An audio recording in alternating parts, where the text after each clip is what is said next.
Fala galera, ligado aqui no canal do Pedro Ferreira. Eu sou Pedro Ferreira, musicista, produtor fonográfico e pros efeitos aqui do canal, deixa eu dar uma ajeitadinha aqui na câmera, que não vai fazer tanta diferença. Professor de música e alguém com experiência em fazer vestibular de música e passar no vestibular de música.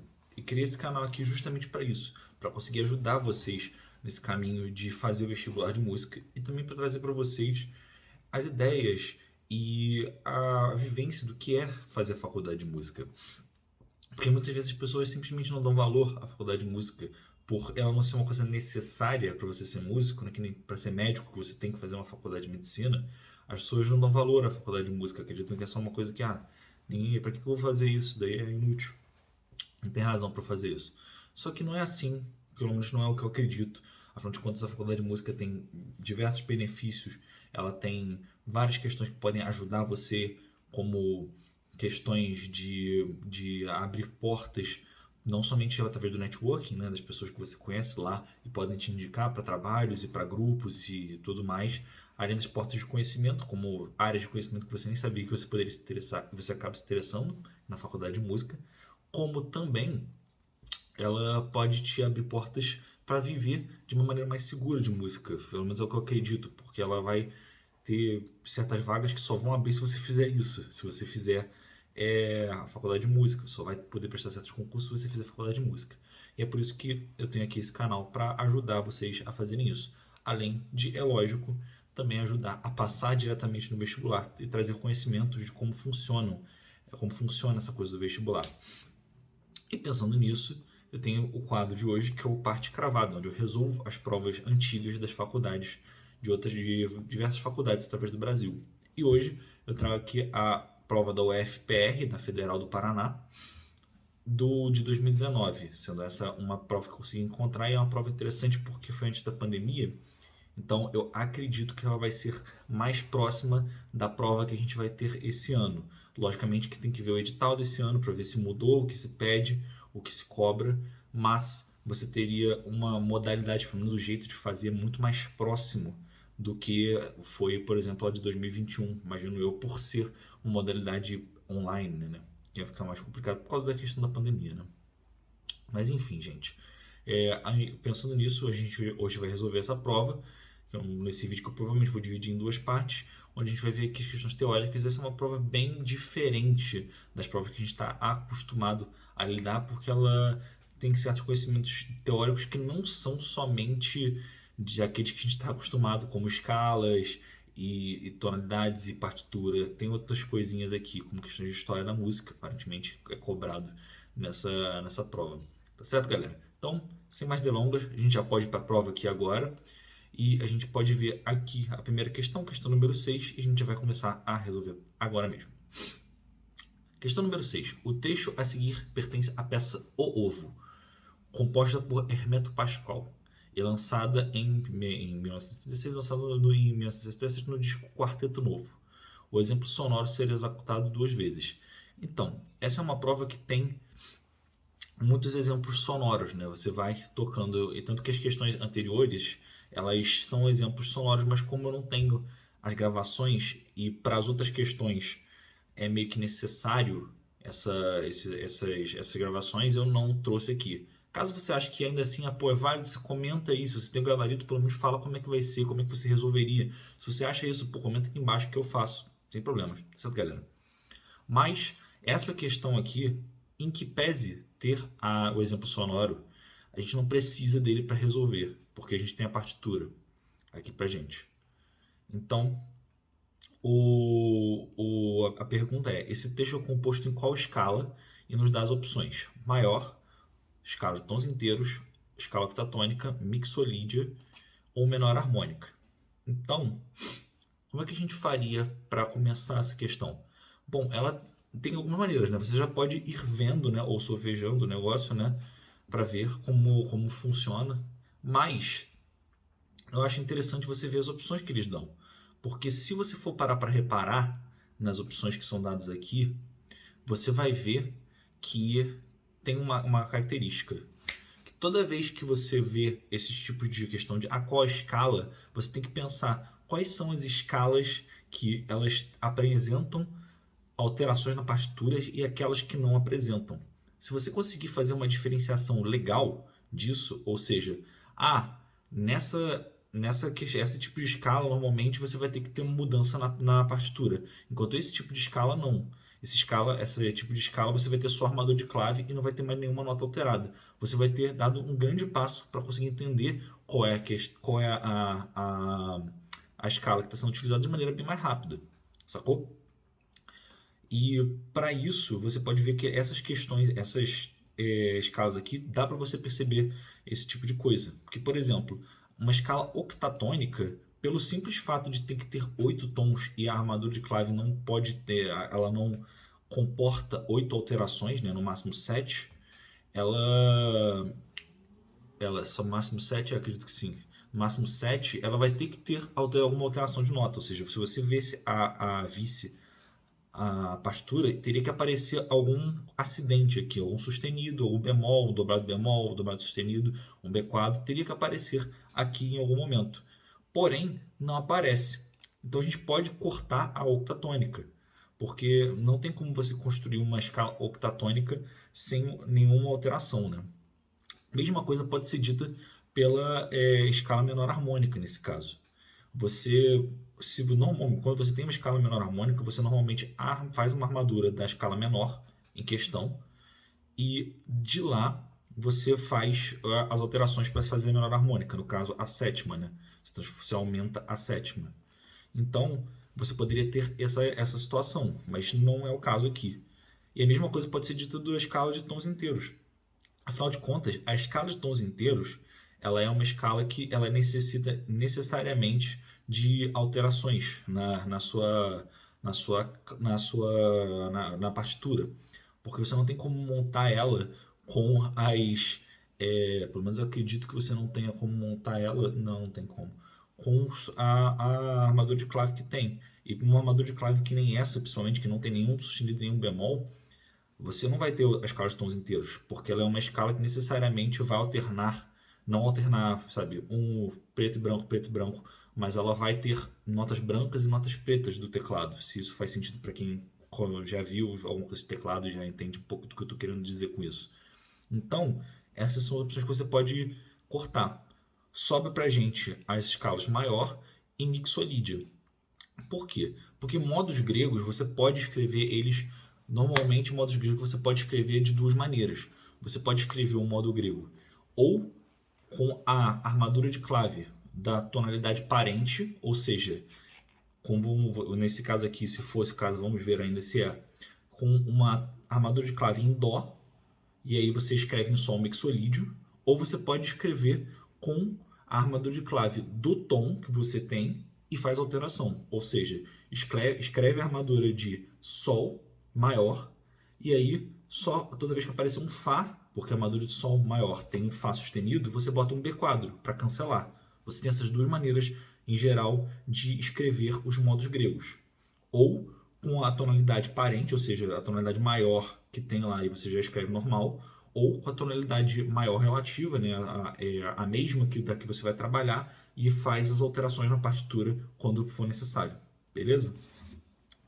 E a gente tem que agora analisar para ver qual das duas questões é, se isso aqui está em Dó maior ou em Sol mixolídio. A gente já vê que ela começa com esse Sol,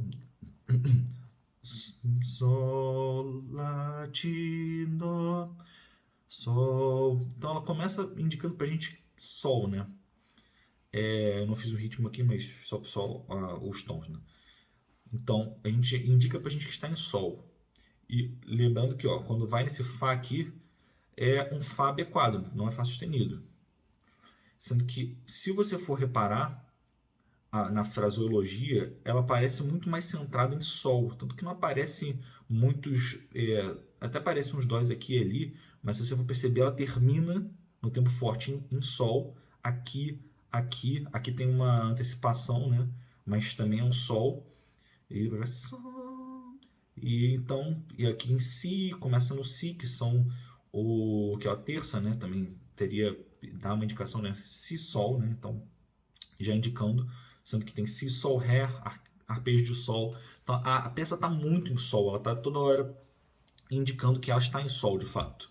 Então, a gente pode afirmar que o gabarito dessa questão é letra D, mixolídio, por causa dessa questão dela estar centrada em Sol, apesar da armadura ser em Dó maior. Sacou? Show. A partitura abaixo corresponde à sarabanda da sonata Opus 22, número 7, de Arcanjo Corelli, e tem forma binária, apresentando a seção A do início ao compasso 8 e a seção B do compasso 9 ao compasso 16.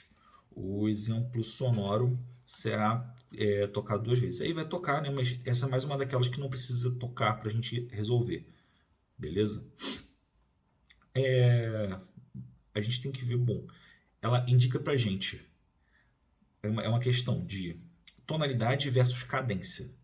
Ou seja, ela termina com uma cadência, né? Os movimentos terminam com uma cadência, ou seja, vai terminar de algum tipo de cadência em alguma região harmônica, mas também vai ter uma tonalidade.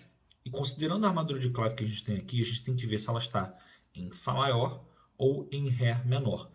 Pô, mas Pedro, você não acabou de falar que pode ter coisas modais e tal? Então, é aí que entra um pouco do conhecimento de história da música. Pelo período que a gente está falando, por ser uma sonata, a tendência é que, na verdade, a gente esteja trabalhando nessa tonalidade maior e menor. Porque é assim que funciona nesse tipo de música, né? Não vai ser uma coisa modal, ou pelo menos não nesse período. Mas, de qualquer forma, as opções que eles dão aqui pra gente é maior ou menor, né? Bom, a gente já pode cortar a letra E, né? Porque está dizendo que é Ré maior, e não é o caso, não é a armadura que a gente está trabalhando. Mas a gente está trabalhando ou em Ré menor ou em Fá maior.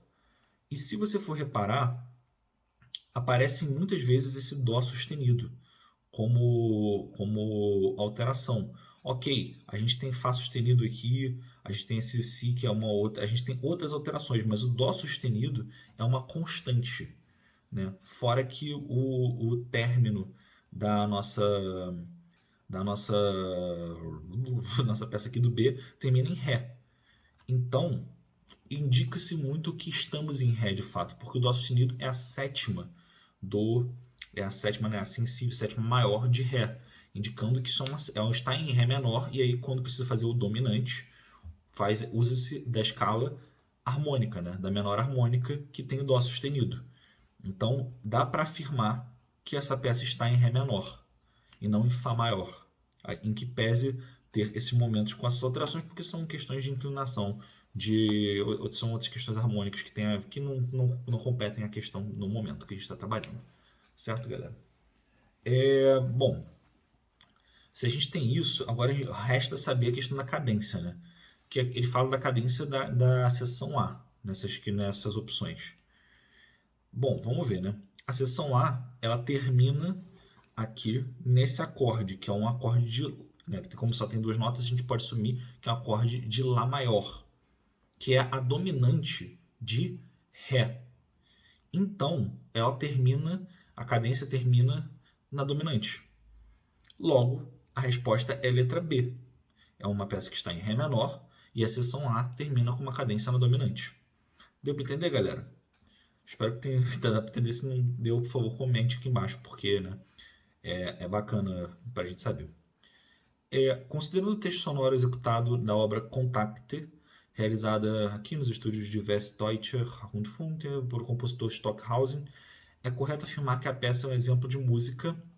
Aqui é uma questão que precisaria da sonoridade para vocês conseguirem resolver. Na verdade, até você pode resolver, se você conhecer o compositor, você saberia que a resposta é a letra E. Mas eu não vou falar sobre isso porque, eu não tenho a questão, e mesmo que eu pegasse, Pedro, mas você não pode pegar a peça assim, aqui. Vocês podem pegar ela e ouvir no YouTube, mas eu não posso botar no meu vídeo porque eu não tenho os direitos da peça. Então eu não posso fazer isso. Então, né, não tem como eu fazer essa parada. Mas se você conhece o estilo das músicas, você vê que da música, você vai ver que ela é uma música eletroacústica mista, ou seja, tem elementos eletroacústicos e elementos de instrumentos regulares, né? Ela não é do romantismo tardio, de fato. Ela não é música aleatória também, uma vanguarda. Você já poderia cortar até por isso, ver quais são as vanguardas do século XX, já que, né, a gente está trabalhando no século XX. mas a gente poderia tirar o impressionismo, porque o impressionismo já tinha saído, né? Em 1958 e 60 já não era mais a vanguarda que estava sendo trabalhada, mas você ficaria entre música aleatória e eletroacústica mista. Se não conhecendo Stockhausen, é muito mais provável que seja eletroacústica mista. Eu não conheço ele profundamente, isso aqui é só uma visão assim, muito superficial, mas ouvindo o exemplo sonoro provavelmente ficaria bem mais claro. Eu só não posso botar aqui agora, então vamos para a próxima questão. Tendo abandonado o sistema maior e menor em favor da música tonal, Schoenberg chegou à conclusão de que era necessário formular outro princípio para substituir a tonalidade. Um novo procedimento em termos de composição que desse unidade e coerência a uma peça atonal. A solução encontrada foi o que chamou de sistema dodecafônico ou serialismo. Considere o trecho musical a seguir das variações para orquestra de Arnold Schoenberg. E aqui tem as variações, beleza? Tá? Considerando que a parte A desse trecho é composta pela série original, a versão da série que compõe a parte C é. E aqui seria entrar pra caramba em serialismo, que não é uma matéria que eu sei profundamente. Eu já compus música serial, eu sei do que se trata, mas eu não conheço todos os procedimentos. Até porque isso é uma coisa muito rara de ser cobrada no vestibular. Eu achei até bem assim, profunda essa questão dessa prova. Mas, para resolver essa questão e de maneira bem simples, normalmente uma série, numa música, como é que funciona a música serial? Você estabelece uma série, ou seja, eu vou tocar primeiro Mi bemol, depois Sol, depois Si bemol, depois Fá, depois Dó, e você não pode repetir nenhum tom até você encerrar a sua série. A sua série pode ser de 4 sons, de 11 sons, de 7 sons, no máximo 12, né? Porque é o máximo de notas que você tem para trabalhar dentro do sistema temperado, que é o que a gente trabalha. E então você teria essas 12 notas, né? Como o máximo que você poderia fazer, mas a ideia da música serial é fazer uma série. Então, você ter essa ordem de notas e você ir brincando com essa ordem. Então, você pode fazer diversos procedimentos, como, por exemplo, a minha nota, vou botar minha primeira nota aqui, mas aí a nota 2 e 3 eu boto depois juntas, harmonicamente, sacou? E aí você vai juntando isso, você pode transpor a série, você pode fazer ela retrógrada, pode inverter ela, então você pode fazer vários procedimentos. Retrógrada seria, por exemplo, a minha série é Dó, Ré, Mi, são essas 3 notas só. Eu posso fazer Dó, Ré, Mi, ou eu posso fazer Mi, Ré, Dó. Se eu fizer Mi, Ré, Dó, ela está retrógrada. E é o que a gente vai ver aqui, que a resposta é letra E. Já falo para vocês que eu não conheço os outros termos. É uma coisa que a gente, se se interessar, a gente pode, fala aqui embaixo que eu posso fazer uma pesquisa e a gente faça um vídeo só sobre serialismo, porque não é uma coisa que cai muito no vestibular de música, pelo menos dos que eu vejo. Mas, se você considerar a parte C, você vai ver que ela é exatamente a série retrógrada, né? Ou seja, essa aqui termina em Dó e aí vai para Si. Essa que começa em Dó, Si.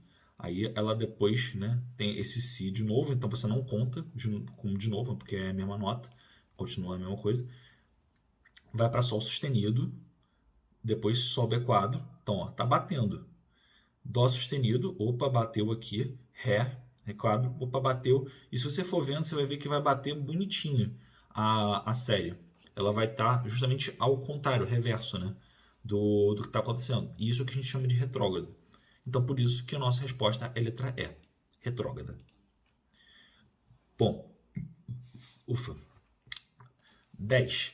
Se o intervalo descendente entre as notas Ré dobrado bemol e Dó sustenido é um intervalo de segunda duplamente diminuta, ou se você já viu o nosso outro vídeo sobre acho que foi a prova da UDESC, que também caiu essa coisa mais que diminuto ou mais que aumentado, né? Que é quando você tem esses intervalos super raros. Você tem esses intervalos do segundo duplamente diminuto, esse intervalo ascendente entre Sol bemol e Si dobrado bemol, intervalo de terça menor. Qual é o intervalo ascendente entre as notas Sol dobrado sustenido e Fá sustenido? Acho que para isso vale a pena a gente chegar e ver aqui no Sibelius, né? Para eu conseguir desenhar e ficar mais claro para o pessoal, né? Para o pessoal, quero dizer para vocês, né? Então vamos dizer quais são as notas que estavam sendo ditas. Intervalo ascendente entre Sol dobrado sustenido e Fá sustenido. Então, o intervalo entre... E a gente vai aqui e bota... Beleza. Então, essa é o nosso intervalo. A gente tem que saber o intervalo entre isso aqui e isso aqui. Então, é um intervalo de sétima, né? Porque a gente já viu várias vezes aqui que, independente, você pode dizer, mas, pô, Pedro, você pode contar isso com uma sexta, se esse Fá sustenido fosse, na verdade, um Mi dobrado sustenido, é verdade. Ou pode ser uma sexta se esse Sol dobrado sustenido for, na verdade, um Lá, B quadro, verdade. Mas isso não é o que está escrito. E é isso que é necessário entender. O que está escrito não é o que vale, é o que está escrito. Não é o que é o intervalo, a distância. Para você classificar, o que vale é o que está escrito ali. Porque senão você vai se confundir. Vai confundir quem está trabalhando com você também, caso seja uma coisa de músicos, né? Ou um grupo. Então você tem que saber isso aqui. Então, se o Sol é um, né? Uníssono, Lá, segunda, Si, terça, Dó, quarta, Ré, quinta, Mi, sexta e Fá, sétima. Então é uma sétima. E a gente tem as opções aqui que podem ser da B até a D, né? Se é uma sétima menor, sétima diminuta ou uma sétima aumentada. Então vamos lá. Sol dobrado sustenido para Fá sustenido.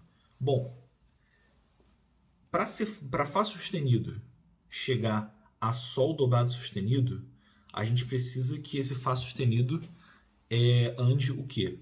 Um tom, né? E meio. Porque de Fá sustenido para Sol sustenido, um tom. Então, para Sol dobrado sustenido, você teria que adicionar mais meio tom, né? Que é o meu dedo dobrado aqui.